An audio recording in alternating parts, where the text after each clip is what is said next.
Hello, all you film freaks and movie maniacs out there.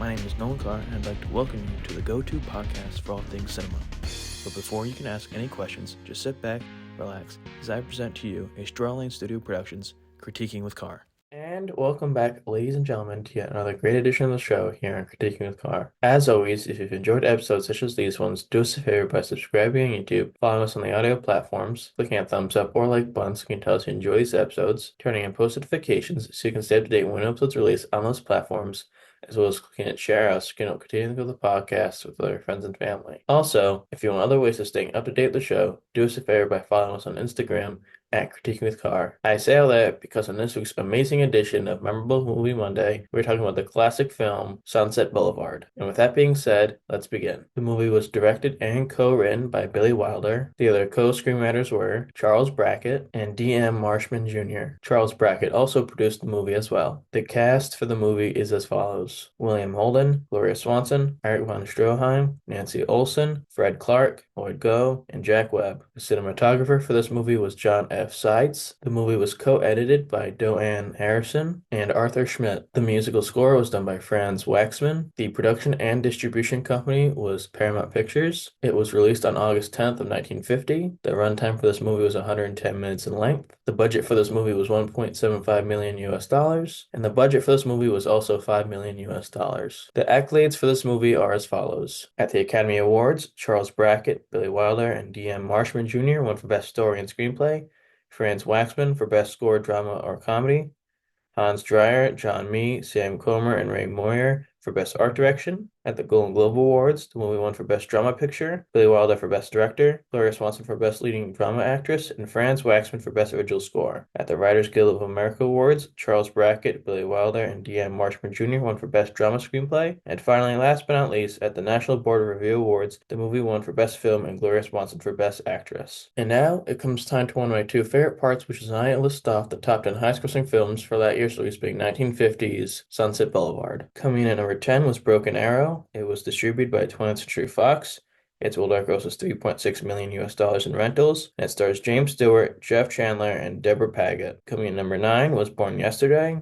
It was distributed by Columbia Pictures. Its worldwide gross was $4.15 million in rentals, and it stars Judy Holliday, Broderick Crawford, and William Holden. Coming in at number 8 was Cheaper by the Dozen. It was distributed by 20th Century Fox. Its worldwide gross was $4.4 million, and it stars Clifton Webb, Jeanne Crane, and Myrna Loy. Coming in at number 7 was Three Little Words. It was distributed by Lowe's Incorporated. Its worldwide gross was $4.53 million.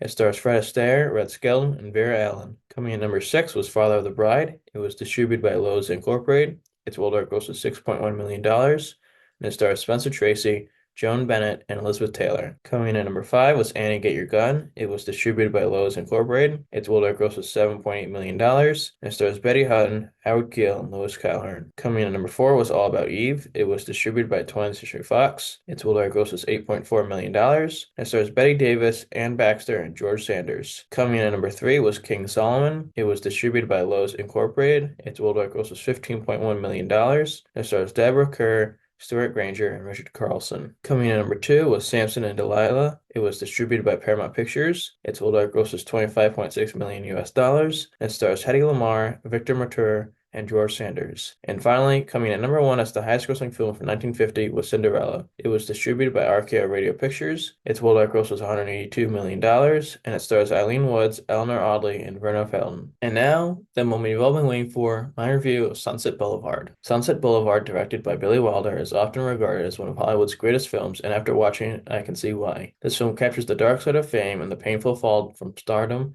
with an air of tragedy and suspense while still delivering moments of intense drama and character-driven storytelling. One of the first things that stood out to me was the character of Joseph C. Gillis, played by William Holden. Right from his introduction, Gillis comes off as a compelling protagonist, not a pushover or stereotypical Hollywood scriptwriter. His narration throughout the film adds an extra layer of depth, making the story easier to follow even though the plot itself is relatively straightforward. Of course, it's impossible to talk about Sunset Boulevard without focusing on Gloria Swanson's portrayal of Norma Desmond. From her very first scene, Swanson is captivating. She brings to life a faded silent film star clinging to the belief that she's still relevant in a world that moves on without her. While her initial interactions with Gillis are a bit strange, Swanson's dramatic flair makes it clear that Desmond is a character worth watching closely. It quickly becomes apparent that Norma is living in a delusion.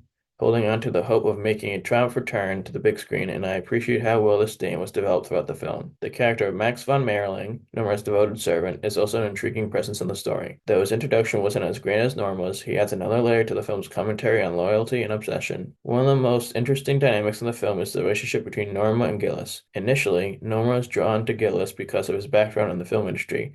She sees him as a potential means of facilitating her comeback, but it quickly becomes clear that her interest in him is more than professional. Norma begins to form a strange, almost possessive attachment to Gillis, which he tries to manipulate for his own advantage. Gillis soon realizes that Norma is not just eccentric, she's dangerously delusional about her fame and relevance. Gloria Swanson's performance is perhaps most notable in the way Norma becomes increasingly deranged. Her obsession with her return to the spotlight, believing that famed director Cecil B. DeMille is eagerly waiting to work with her again, is one of the most fascinating aspects of her character arc. The truth, of course, is far more tragic. DeMille and Paramount are only interested in her car, not her. As this reality becomes clear, it adds a layer of sadness to Norma's character, though it doesn't stop her from slipping further into insanity. The turning point of the film comes when Betty Schaefer, played by Nancy Olson, visits Joe at Norma's house. At this point, things take a darker, more intense turn. Joe tells Norma that he's leaving her, confronting her with the harsh truth that her career is long over and no one in the industry cares about her anymore. This is the moment when Norma fully snaps, going from delusional to downright dangerous. Her reaction, shooting Joe as he tries to leave, is a pivotal moment, though I found the actual execution of the scene a bit lackluster. Given the film's era and technological limitations, I understand the constraints, but the scene where Norma shoots Joe felt a little underwhelming in its presentation. Of course, the movie's most iconic moment comes at the end, as Norma slowly descends the staircase, believing she is about to make her grand return to the silver screen. Her delivery of the famous line, "All right, Mr. DeMille, I'm ready for my close-up," is haunting. This moment perfectly encapsulates her complete detachment from reality, and it's a fitting end to her tragic story. That being said, I wish the film had provided a bit more closure, particularly regarding Norma's fate. In conclusion, Sunset Boulevard is an undeniable classic. The acting, particularly from Gloria Swanson, is outstanding, and the film's commentary on the darker side of Hollywood, its treatment of stars who fall out of favor, the obsession with youth and relevance, and the delusion of fame remains relevant today. The wardrobe and settings were top-notch, drawing me further into the story's 1950s Hollywood atmosphere. The black and white cinematography adds a timeless quality to the film,